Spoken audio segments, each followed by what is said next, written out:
ชีวิตในเมืองใหญ่ประเทศไทยก็สิประมาณนี้เนาะก่อนอื่นก็ขอบคุณเนาะขอบคุณพี่ป้าน้าอาหลายๆคนที่เข้ามาให้กำลังใจที่เข้ามาติดตามแล้วก็มาเบิ่งคลิปให้แล้วก็ขอบคุณที่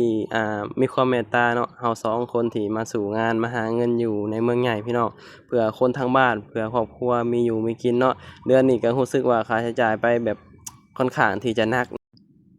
สบายดีสวัสดีครับผมมื้อนี้ก็วันหยุดก็บ่ได้พังใดก็เลยซื้อแนวแซ่บๆมากินหลังจากที่สิ้นเดือนเนาะเดือนนี้อาจจะงดไปข้างนอกทั้งเดือนเนาะเพราะว่าเดือนนี้ค่าใช้จ่ายค่อนข้างที่จะหลายเนาะก็เลยว่าซื้อหยังแซ่บๆมากินในห้องนี้พี่น้องเมนูแซ่บๆเฮาก็คือส้มตำกับต้มขมเนาะของแซ่บก็แล้วแต่ผู้มักเด้อผู้ใดบ่มักก็บ่แซ่บนี่ส้มตำโอ้นี่ของแซ่บขาดบ่ได้พี่น้องวันหยุดทุกวันหยุดก็สิได้ซื้อมากินเนาะ นั่นแหละพี่น้องชีวิตในเมืองใหญ่ประเทศไทยก็สิประมาณนี้เนาะก่อนอื่นก็ขอบคุณเนาะขอบคุณพี่ป้าน้าอาหลายๆคนที่เข้ามาให้กำลังใจที่เข้ามาติดตามแล้วก็มาเบิ่งคลิปให้แล้วก็ขอบคุณที่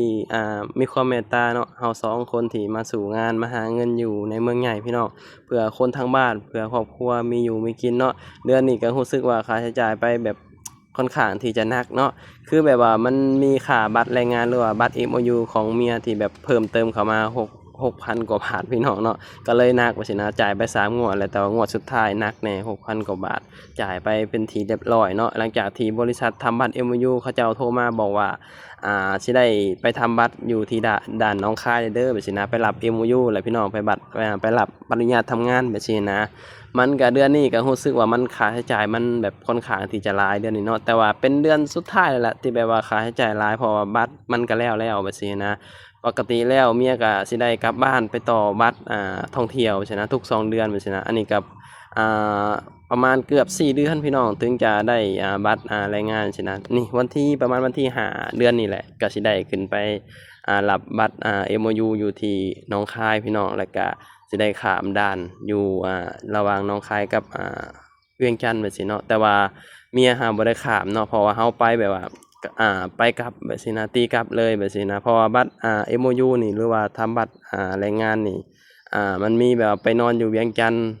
คืนหนึ่งแบบสินะมันแล้วแต่แบบสินะแต่ว่าเราเลือกที่จะเอาราคา11,000เพราะว่าราคานี่มันกำลังดีแบบสินะมันก็ประหยัดเงินไปอีกถ้าเกิดว่าผู้ใดแบบว่าอยากไปนอนอยู่เวียงจันทน์แบบสินะทางบริษัทเขาเจ้าพาไปบริษัทอยู่ฝั่งไทยแหละแล้วก็สิมีแบบพนักงานทางฝั่งลาวแบบสินะแบบว่าเขาเจ้าก็ทำงานร่วมกันแบบสินะเวลาเราไปนอนไปหยังเขาเจ้าก็สิพาไปกินเลี้ยงไปเที่ยวเนาะถ้าผู้ใดจำได้เนาะตอนเราแบบว่าทำบัตร MOU เนาะเราก็ได้ไปเวียงจันทน์ก็ไปถ่ายประตูไซก็ไปถ่ายพระธาตุหลวงแบบสินะตอนที่เรา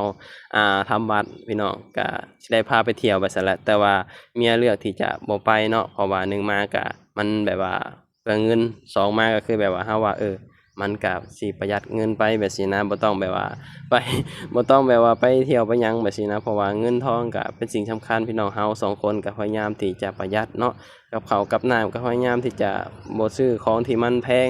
บ่ซื้อของที่มันจะแบบว่าหรูหราหรือว่าเกินโตแบบซี้นะก็พยายามที่จะประหยัดให้ได้หลายที่สุดเนาะสังเกตเบิ่งเรา2คนนี่ก็เสื้อผ้านี่ก็บ่ค่อยได้ซื้อนะส่วนหลายก็เสื้อผ้าเก่าๆถ้าซื้อก็บ่เกินตัวหนึ่งแบบ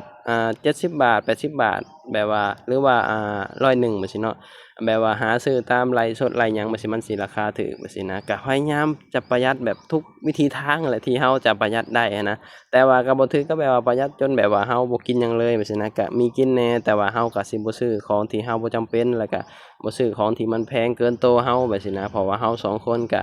มีแบบว่าหน้าที่ต้องรับผิดชอบทางบ้านนำแล้วก็ส่งให้ลูกให้หยังนำแบบซี้นะแล้วก็คนทางครอบครัวพ่อแม่เราพ่อแม่เมียพ่อแม่เรานำแบบซี้นะก็แบบว่ามันก็ค่อนข้างที่จะแบบว่าค่าใช้จ่ายแต่ละเดือนมันก็ค่อนข้างที่จะหลายแหน่แบบซี้แต่ว่าเดือนนี้มันก็สิหลายเป็นพิเศษแหน่ก็คืออย่างที่เราเว้าว่ามันมีค่าบัตรแรงงานเข้ามาเนาะแบบว่าบัตรแรงงานนี่เราเลือกที่จะเฮ็ดบัตรแรงงานเพราะว่ามัน1มามันก็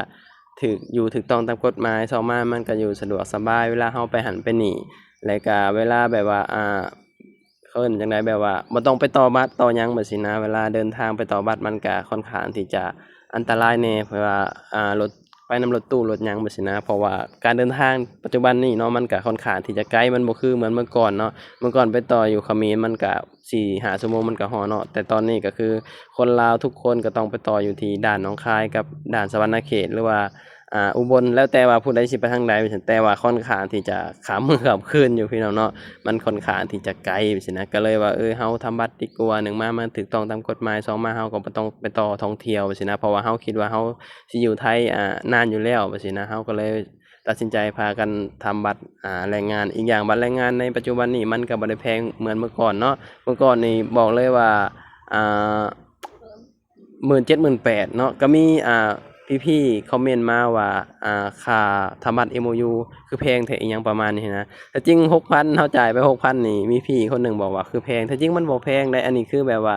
อ่าในปัจจุบันนี้เนาะเมื่อก่อนมัน17,000 18,000ค่อนข้างที่จะแพงแบบซี้นะแต่ว่าในปัจจุบันนี้มันค่อนข้างที่จะถูกแล้วก็คนก็เฮ็ดหลายเนาะ แล้วก็คนหน้าใหม่หน้าเก่าที่แบบว่าเฮ็ดหั้นนะบัตร MOU นี่กำหนดแค่4ปีเนาะ4ปีก็ต้องเฮ็ดใหม่เนาะคือเฮานี่ก็ปาไปแล้วปีหนึ่งแล้ว พี่น้องเนาะใกล้สิเข้า2ปีแล้ว4ปีก็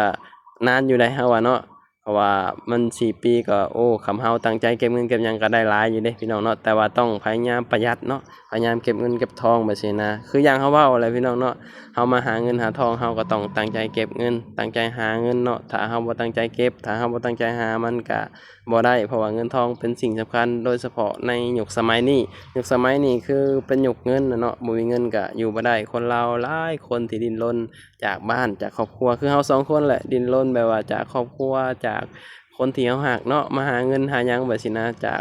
ลูกจากหยังมาแบบซี้นะพี่น้องเนาะมันก็จำเป็นแหละพี่น้องเราก็เชื่อว่าหลายคนก็บ่อยากมาดอกบ่อยากจากบ้านจากครอบครัวดอกเนาะแต่ว่าถ้าเกิดว่าเราบ่มาก็บ่ได้แบบซี้นะเพราะว่า